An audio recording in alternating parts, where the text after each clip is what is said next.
In the name of the Father, and of the Son, and of the Holy Spirit. Amen. Let us pray. Come, Holy Spirit, and fill the hearts of the faithful, and enkindle in us the fire of your love. Send forth your Spirit, and they shall be created, and they shall renew the face of the earth. Let us pray. O God, who by the light of the Holy Spirit did instruct the hearts of the faithful, grant that by the same Spirit we may be truly wise, and ever rejoice in his consolation through the same Christ our Lord. Amen. God our Father, we invite you once again into our midst as we study your word. Grant us the grace to understand what we read, to believe what we understand, and to practice what we preach. Help all those who would watch this Bible study, this presentation, that your word may have an impact in their lives. We make this prayer through Jesus Christ our Lord. Amen. In the name of the Father, and of the Son, and of the Holy Spirit. Amen. Good afternoon, my dear brothers and sisters in Christ. Wherever you may be, I greet you. If you are watching in the morning, good morning. If it is afternoon where you are, good afternoon. And if it is evening, good evening to you. My name is Father Evaristus Abu, and I present to you today the Liturgy of the Word. Today is Thursday of the 7th week in Easter. Sorry, I almost said ordinary time. It's like I'm longing for ordinary time, but it's not yet ordinary time. This is the 7th week of Easter, and today is Thursday. One central theme in our readings today is unity, the need for unity. It says, united we stand and divided we fall. Jesus Christ prayed for unity. St. Paul took advantage of disunity in our first reading, when St. Paul noticed that among those who were trying him, there were some Pharisees and some Sadducees. You know, the Pharisees believe in the resurrection of the dead. The Pharisees believe in spirits, but the Sadducees do not. Sadducees do not believe that there is any such thing as a spirit. For the Sadducees, there is another life that is, there is no other life after this life. That is what the Sadducees think. Remember, the Sadducees once came to Jesus and they brought a question to Jesus just to try to nullify the doctrine of the resurrection of the dead.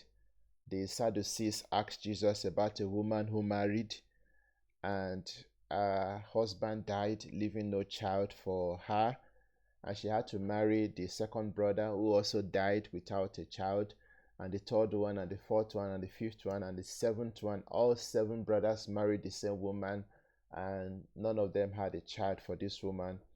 So the Sadducees were asking Jesus, in the resurrection, whose wife will she be? So even when Jesus Christ explained to them, they still didn't understand, or they didn't accept what Jesus Christ taught them. And now the Sadducees, together with the Pharisees, were about to try Paul, and Paul brought in the question of the resurrection. Immediately there was commotion in their midst, and Paul could not be tried. Instead, Paul, they started fighting themselves. You see what disunity can bring. In the same way too, if we are not united, we can never stand. Let us now listen to our readings in detail. Our first reading is taken from the Acts of the Apostles, chapter 22, verse 30, chapter 23, verse 6 to 11.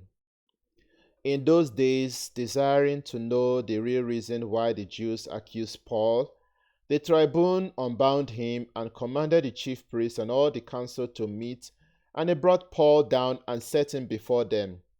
But when Paul perceived that one part were Sadducees and the other part were Pharisees, he cried out in the council, Brethren, I am a Pharisee, a son of Pharisees. With respect to the hope and the resurrection of the dead, I am on trial. And when he had said this, a dissension arose between the Pharisees and the Sadducees, and the assembly was divided. For the Sadducees say that there is no resurrection, nor angel, nor spirit, but the Pharisees acknowledged them all. Then a great clamor arose, and some of the scribes of the Pharisees' party stood up and contended, "We find nothing wrong in this man. What if a spirit or an angel spoke to him?" And when the dissension became violent, the tribune, afraid that Paul would be torn in pieces by them, commanded the soldiers to go down and take him by force from among them and bring him into the barracks. The following night the Lord stood by him and said, "Take courage, for as you have testified about me at Jerusalem, so you must bear witness also in Rome." The word of the Lord. Thanks be to God. Our response is, "Preserve me, O God, for in you I take refuge." Preserve me, O God, for in you I take refuge. Preserve me, O God, for in you I take refuge. I say to the Lord, "You are my God."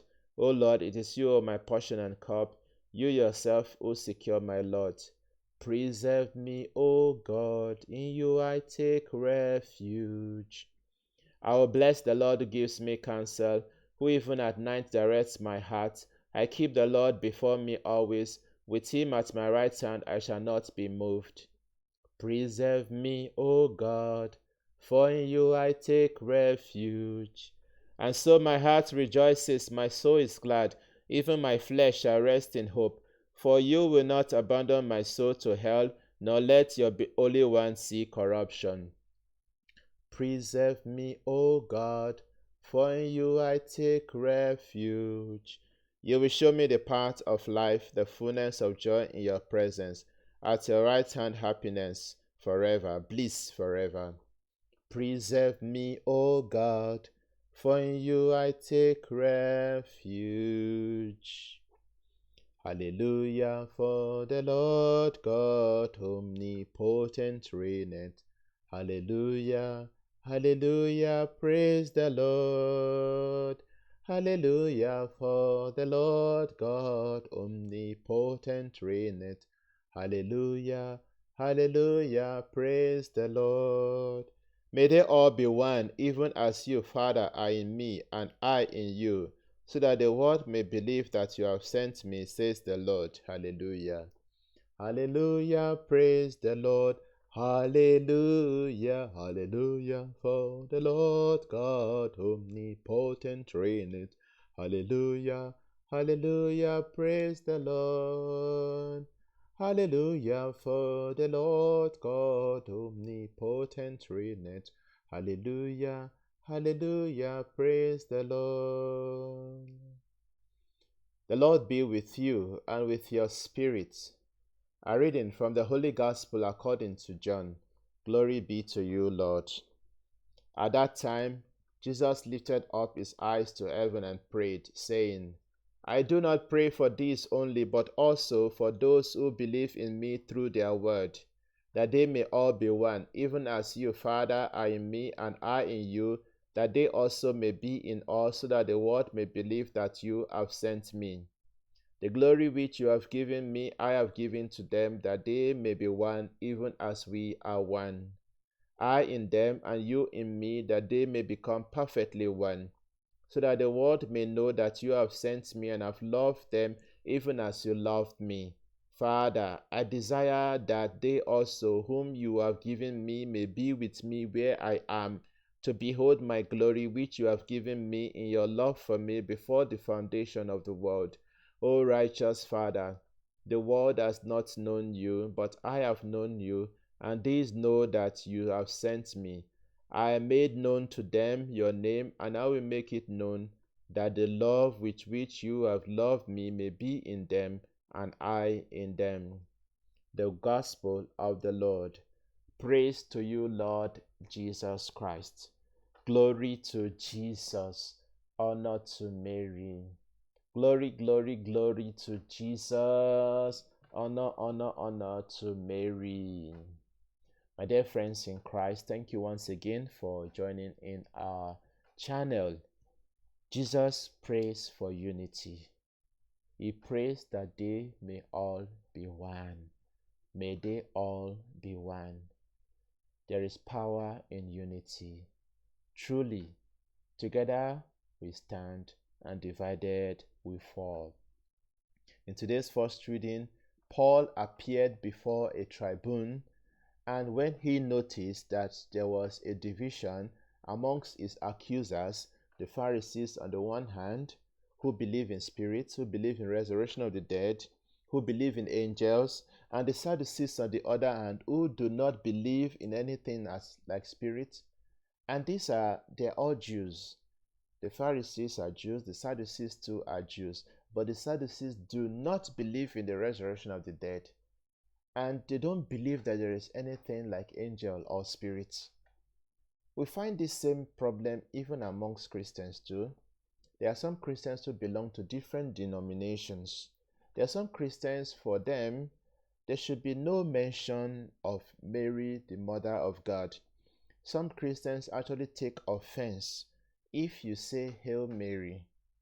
They take offense and they are ready to fight you just to hear the word Hail Mary, because for them, the mother of Jesus should not be spoken of at all. She's just an envelope that was used and dumped. Meanwhile, there are some Christians whose doctrines are very different from some other Christians.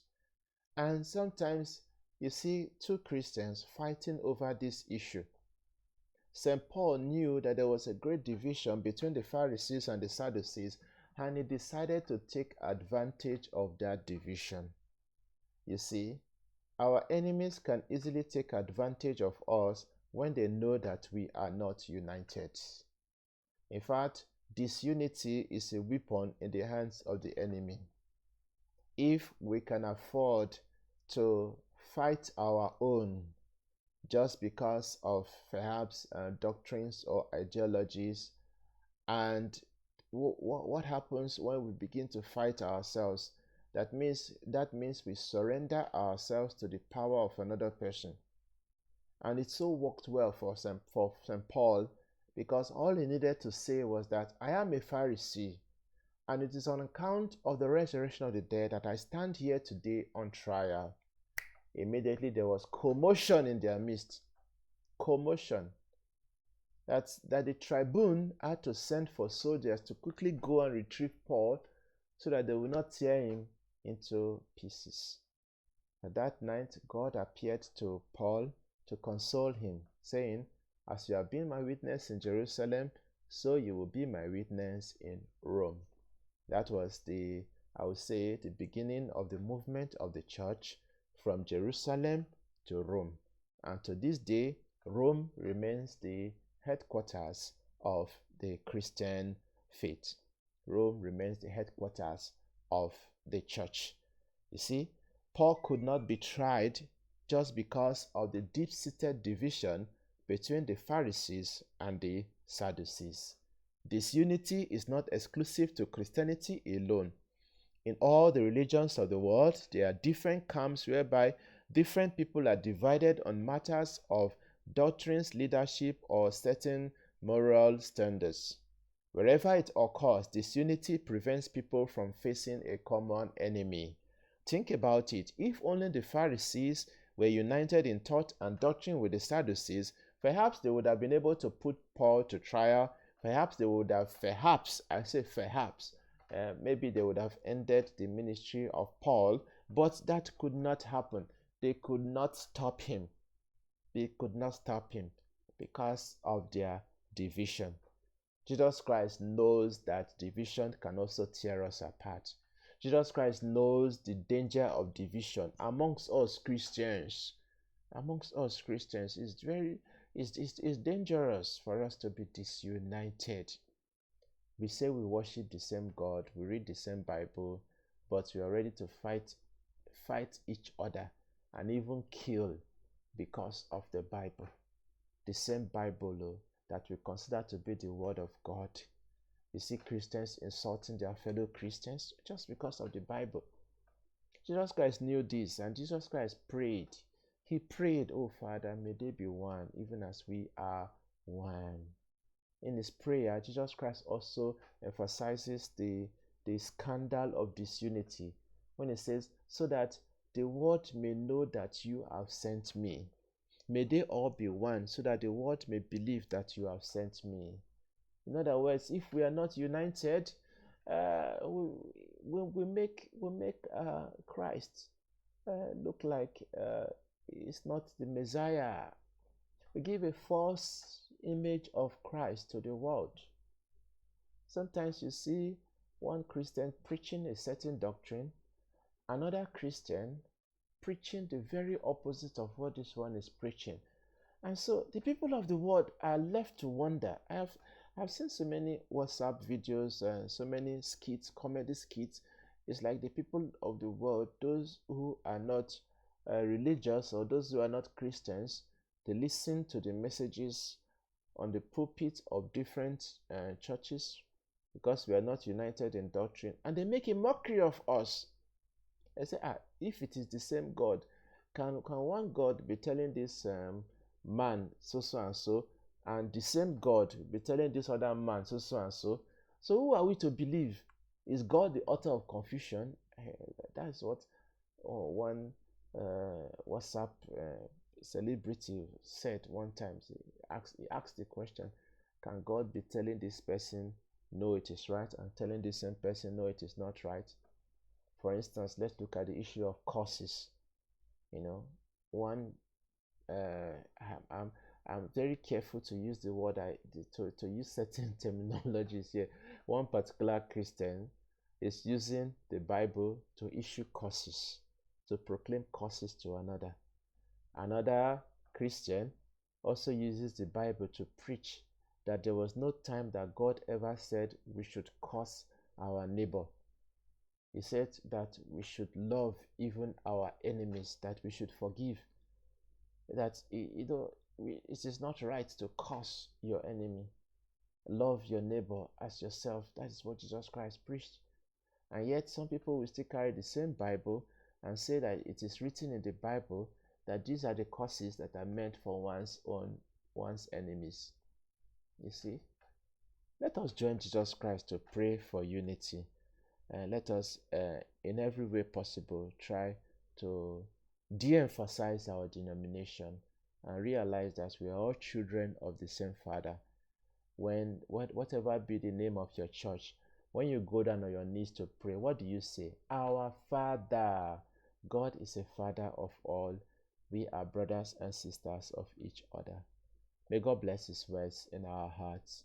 The Lord be with you and with your spirit. May Almighty God bless you, the Father, the Son, and the Holy Spirit. Amen. Thanks for listening. God bless you.